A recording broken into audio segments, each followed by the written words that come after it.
আজকের আলোচনার বিষয় স্টিফেন কোভির বিখ্যাত বই the 7 habits of highly effective people, মানে বাংলায় আমরা যাকে বলি কার্যকরী হওয়ার 7 অভ্যাস।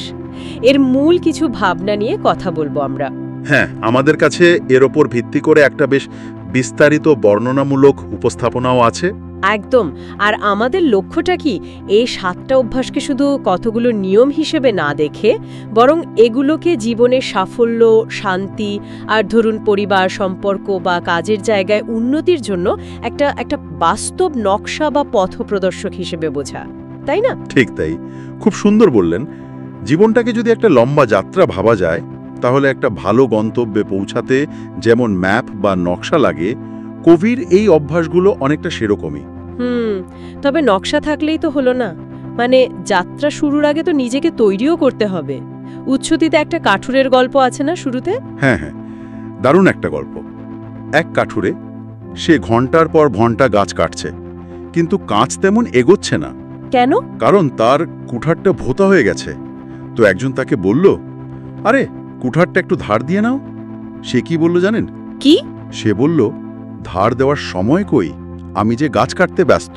হা হা হা, মানে এই গল্পটা কিন্তু একটা জরুরি জিনিস মনে করিয়ে দেয়। শুধু খেটে যাওয়া বা ব্যস্ত থাকাই সব না। আসল কথা হলো, কাজটা কি ঠিকঠাক হচ্ছে, কার্যকরভাবে হচ্ছে? ঠিক।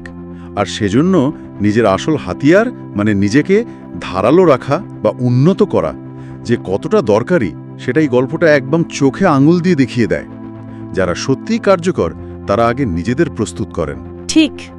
আর এই প্রস্তুতি থেকেই তো সম্ভবত কবির প্রথম অভ্যাসের ধারণাটা আসে, নিজেকে তৈরি করা, নিজের অবস্থার চালক হওয়া। একেবারে প্রথম অভ্যাস, বি প্রোঅ্যাক্টিভ, মানে সক্রিয় হন, নিজের দায়িত্ব নিন। এর মানে তো শুধু কাজ করা নয়, তাই না? উৎস অনুযায়ী এর মানেটা আসলে কি? এর মূল কথাটা হলো, দেখুন আমাদের জীবনে যা ঘটে, মানে স্টিমিউলাস, আর আমরা তার প্রতি যেভাবে সাড়া দিই, মানে রেসপন্স, এই দুটোর মাঝখানে একটা স্পেস বা অবকাশ থাকে। প্রোঅ্যাক্টিভ হওয়া মানে হলো এই অবকাশটাকে চেনা আর নিজের প্রতিক্রিয়াটা বুঝে শুনে সচেতনভাবে বেছে নেওয়া।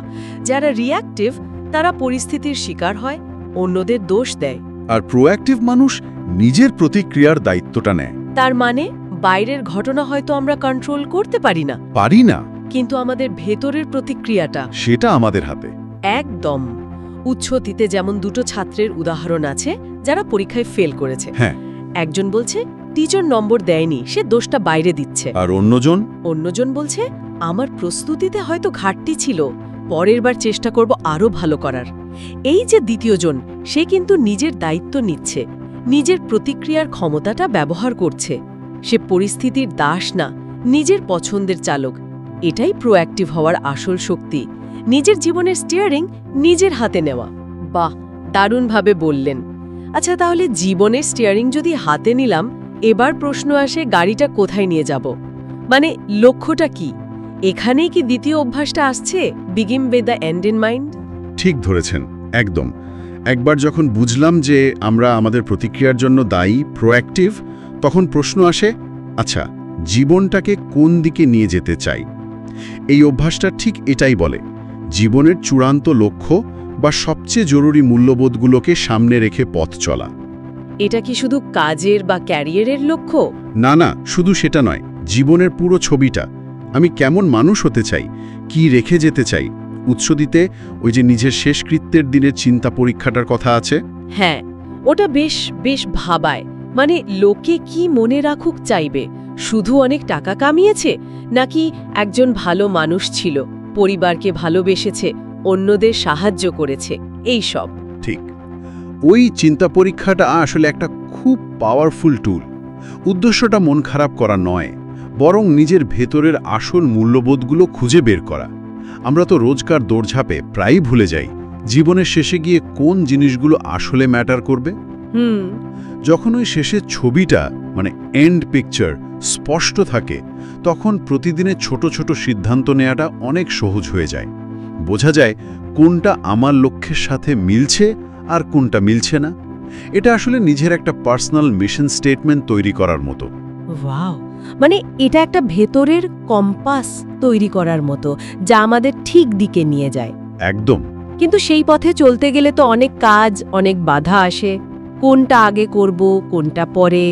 এখানে কি তৃতীয় অভ্যাসটার ভূমিকা, পুট ফার্স্ট থিংস ফার্স্ট, মানে গুরুত্বপূর্ণ কাজ আগে করা? অবশ্যই। যদি দ্বিতীয় অভ্যাস হয় ম্যাপ তৈরি করা, লক্ষ্য ঠিক করা, তাহলে তৃতীয় অভ্যাস হলো সেই ম্যাপ ধরে প্রতিদিন পথ চলা, কাজগুলোকে ম্যানেজ করা। কোভে এখানে দুটো জিনিসের মধ্যে পার্থক্য করতে বলেছেন, জরুরি আর গুরুত্বপূর্ণ। হ্যাঁ, আমরা তো প্রায়ই জরুরি কাজেই ব্যস্ত থাকি। ফোন কল, ইমেল, ছোটখাটো সমস্যা। ঠিক, যেগুলো আমাদের তাৎক্ষণিক মনোযোগ চায়। কিন্তু সেগুলো কি সবসময় আমাদের দীর্ঘমেয়াদী লক্ষ্যের জন্য গুরুত্বপূর্ণ? হয়তো না। এই অভ্যাসটা শেখায় কিভাবে গুরুত্বপূর্ণ, কিন্তু হয়তো অতটা জরুরি নয়, ইম্পর্ট্যান্ট বাট নট আর্জেন্ট, এমন কাজগুলোকে চিনে নিয়ে সেগুলোকে অগ্রাধিকার দিতে হয়। উৎসটিতে জারে পাথর ভরার উপমাটা ছিল, তাই না? হ্যাঁ, খুব সুন্দর উপমা। যদি একটা জারে আগে বালি আর নুড়ি ঢেলে ভর্তি করে ফেলেন, তাহলে বড় পাথরগুলো আর ঢোকানো যাবে না। ঠিক ওই বড় পাথরগুলোই হলো জীবনের সবচেয়ে গুরুত্বপূর্ণ বিষয়গুলো। আমাদের স্বাস্থ্য, পরিবার, ব্যক্তিগত উন্নয়ন, সবচেয়ে জরুরি কাজ। যদি আমরা সেগুলোকে আগে জায়গা না দিই, তাহলে ছোটখাটো জরুরি কিন্তু কম গুরুত্বপূর্ণ কাজ, মানে বালি বা নুড়ি, আমাদের সব সময় আর শক্তি খেয়ে ফেলবে। তার মানে জীবনের বড় পাথরগুলোকে আগে জায়গা দিতে হবে।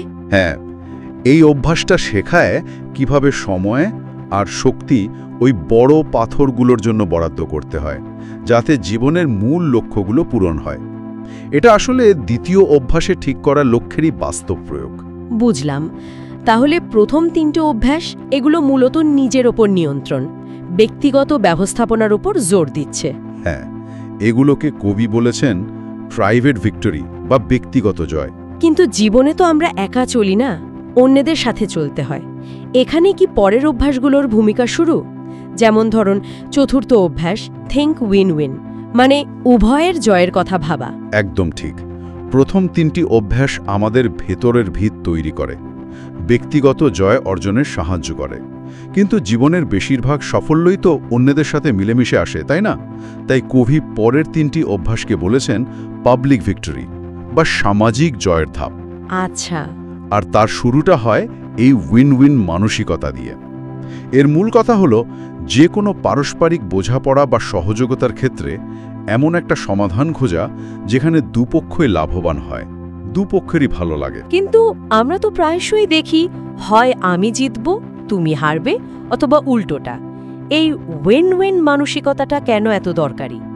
দেখুন, উইন লুজ বা লুজ উইন মানসিকতা হয়তো তাৎক্ষণিক কোনো সুবিধা দেয়, কিন্তু দীর্ঘমেয়াদে সম্পর্ক নষ্ট করে দেয়।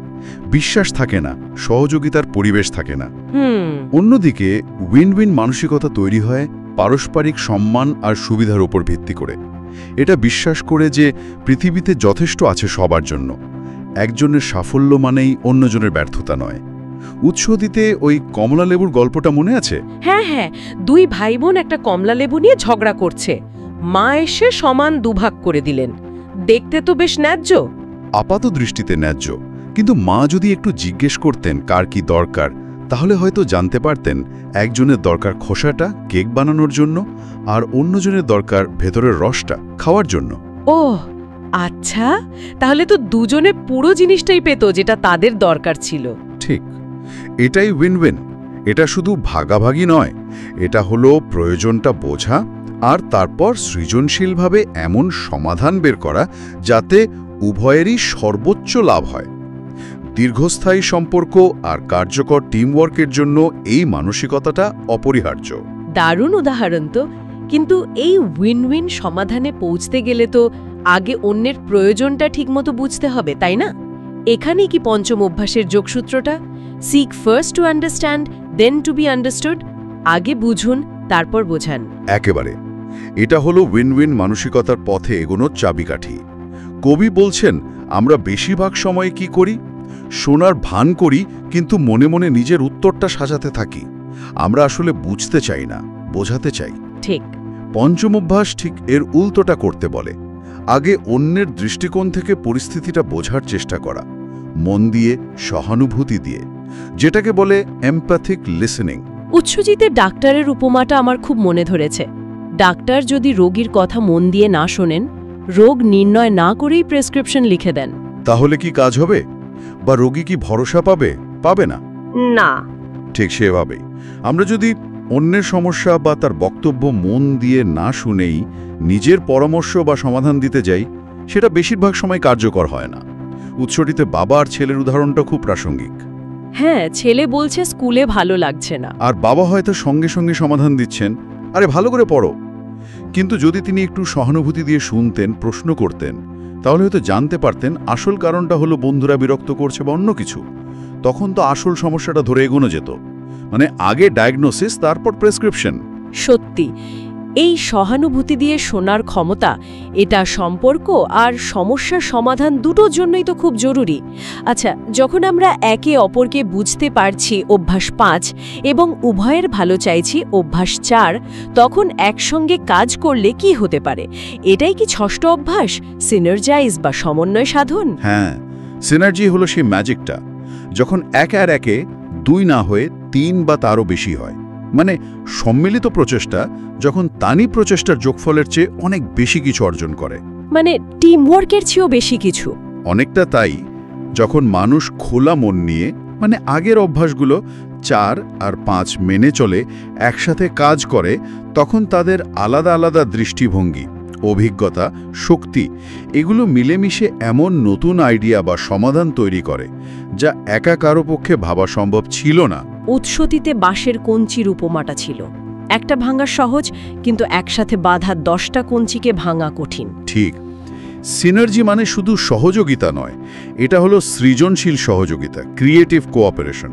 এটা তখনই সম্ভব হয় যখন দলের সদস্যরা একে অপরের পার্থক্যকে ভয় না পেয়ে বা বিরক্ত না হয়ে সেটাকে সম্মান করে, আর সেই পার্থক্যটাকে দুর্বলতা না ভেবে শক্তি হিসেবে দেখে।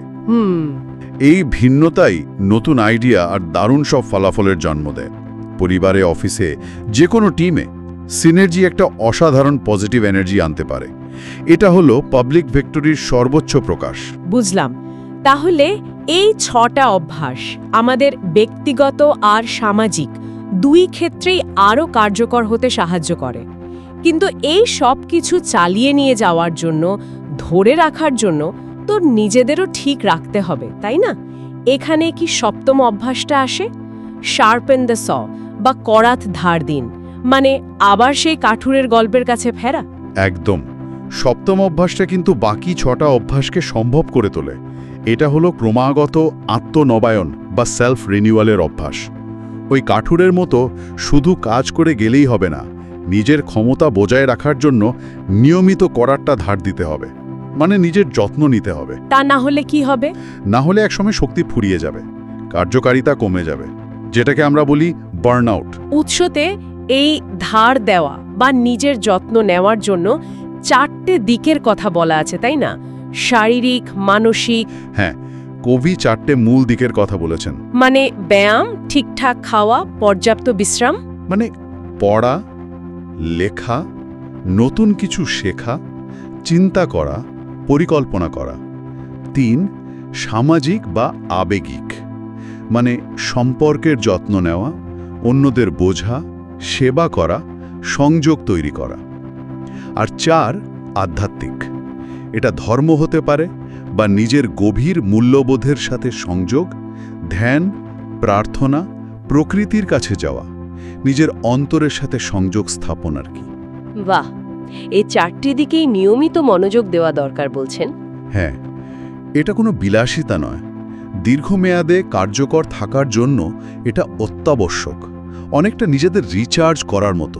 তার মানে এই 4টি দিকে যদি কাজ না করি, তাহলে বাকি অভ্যাসগুলো পালন করার শক্তি বা মানসিকতাই থাকবে না। একদম। ভাবুন, শরীর যদি ঠিক না থাকে, মন দিয়ে কাজ করা কি সহজ? বা ধরুন মানসিকভাবে বা আবেগিকভাবে যদি খুব বিপর্যস্ত থাকি, তখন কি অন্যের কথা মন দিয়ে শোনা, অভ্যাস 5, বা সিনার্জি তৈরি করা, অভ্যাস 6 সম্ভব? প্রায় অসম্ভব। ঠিক। তাই সপ্তম অভ্যাসটা আসলে বাকি সব অভ্যাসকে ঘিরে রেখেছে, সেগুলোকে সচল রাখে। এটাকে অবহেলা করার মানে হলো নিজের দীর্ঘমেয়াদী কার্যকারিতাকেই নষ্ট করে ফেলা। সেই কাঠুরের ভুলেরই পুনরাবৃত্তি করা। তাহলে পুরো ব্যাপারটা একসাথে দেখলে মনে হচ্ছে এই 7টা অভ্যাস আসলে বিচ্ছিন্ন কিছু টিপস নয়, এগুলো একটা সম্পূর্ণ জীবন দর্শন, একটা কার্যকর আর ভারসাম্যপূর্ণ জীবনযাপনের জন্য একটা দারুণ কাঠামো। নিঃসন্দেহে। আর সবচেয়ে জরুরি বিষয় হলো এরা একে অপরের ওপর নির্ভরশীল। একটা অভ্যাস আরেকটার ভিত তৈরি করে। যেমন প্রোঅ্যাক্টিভ হলে এন্ড ইন মাইন্ড ঠিক করা কঠিন। আবার ধরুন উইন উইন ভাবতে হলে আগে সিক ফার্স্ট টু আন্ডারস্ট্যান্ড করতে হয়। সিনার্জি তৈরি হয় এই ভিত্তিগুলোর উপরেই। আর শার্পেন দ্য স, সেটা পুরো চাকাটাকে সচল রাখে। এগুলো একটা সিস্টেমের মতো কাজ করে। উৎসতিতে কিছু আত্মপ্রতিফলনের প্রশ্নও ছিল, যা এগুলো নিয়ে ভাবতে সাহায্য করে। যেমন ধরুন, প্রশ্নটা এমন ছিল যে উপাদানটি একজনকে ভাবতে উৎসাহিত করে, সে কি সাধারণত পরিস্থিতির জন্য অন্যকে দায়ী করে নাকি নিজের প্রতিক্রিয়ার দায়িত্ব নেয়, বা রোজকার কাজের ভিড়ে জীবনের আসল লক্ষ্যগুলো কি মনে থাকে, গুরুত্বপূর্ণ কাজগুলো কি সত্যি আগে করা হয়। এই প্রশ্নগুলো নিজেদের করলে হয়তো অনেক কিছু পরিষ্কার হয়, তাই না? এই আত্মপ্রতিফলনটা খুবই জরুরি, কারণ স্টিফেন কোভি যেমনটা বলেছেন, আর যা উৎসতিতেও আছে, আমরা প্রথমে আমাদের অভ্যাস তৈরি করি, তারপর আমাদের অভ্যাসগুলো আমাদের তৈরি করে। বাহ! অভ্যাস বদলানো মানে তো শুধু কিছু নিয়ম মানা নয়, এটা আসলে নিজের চরিত্র বদলানো। আর চরিত্রই তো ভবিষ্যৎ গড়ে তোলে। এটা একটা গভীর আর কন্টিনিউয়াস প্রসেস। সত্যি তাই। আর এটাও মনে রাখা দরকার যে এই পরিবর্তনটা হয়তো একদিনে আসবে না, জীবন রাতারাতি বদলে যায় না। কিন্তু উৎসতি যেমনটা বলছে, প্রতিদিন ছোট ছোট পদক্ষেপ নেওয়া, হয়তো একটা অভ্যাসকে একটু সচেতনভাবে চেষ্টা করা, এভাবেই ধীরে ধীরে বড় পরিবর্তন আসতে পারে। একেবারে। আর এই 7টা অভ্যাসের ফ্রেমওয়ার্কটা তো দারুণ, তবে এর বাইরেও কিন্তু ভাবার অবকাশ থাকে। কোভি এই বইটা যখন লিখেছেন, তখনকার পৃথিবী আর আজকের পৃথিবী অনেক বদলেছে, বিশেষ করে প্রযুক্তি, কাজের ধরন। তা তো বটে। তো একটা প্রশ্ন মনে আসতেই পারে, যা এই আলোচনার বাইরে কিন্তু প্রাসঙ্গিক। এই 7টা মৌলিক অভ্যাসের পাশাপাশি আজকের এই সুপারফাস্ট টেকনোলজি ড্রিভেন পৃথিবীতে ব্যক্তিগত কার্যকারিতা ধরে রাখার জন্য আর কোন নতুন অভ্যাস বা দক্ষতা অপরিহার্য হয়ে উঠছে বলে মনে হয়? খুব ইন্টারেস্টিং একটা প্রশ্ন, ভাবনার খোরাক রইল। এই ভাবনাটা নিয়ে আজকের মতো আমাদের এই গভীর আলোচনা এখানেই শেষ করছি। আজকের বইয়ের গল্প এখানেই শেষ। সামনে আসছে এমন সব বইয়ের রিভিউ আর গল্প যা আপনার চিন্তা বদলে দিতে পারে। তাই এখনই চ্যানেলটিকে সাবস্ক্রাইব করুন, পাশে থাকুন, আর আপনার মতামত লিখে জানান কমেন্টে, কারণ আপনার একটা কমেন্টে আমাদের পরের গল্পের অনুপ্রেরণা হতে পারে। আর ভিডিওটি বন্ধুদের সাথে শেয়ার করতে ভুলবেন না, কারণ আপনার এই একটি শেয়ার হয়ে উঠবে তাদের জীবনের সবচেয়ে বড় পরিবর্তনের শুরু। দেখা হবে আবারও পরের ভিডিওতে নতুন গল্প, নতুন শিক্ষা আর নতুন অনুপ্রেরণা নিয়ে। ততক্ষণ ভালো থাকুন, সুস্থ থাকুন।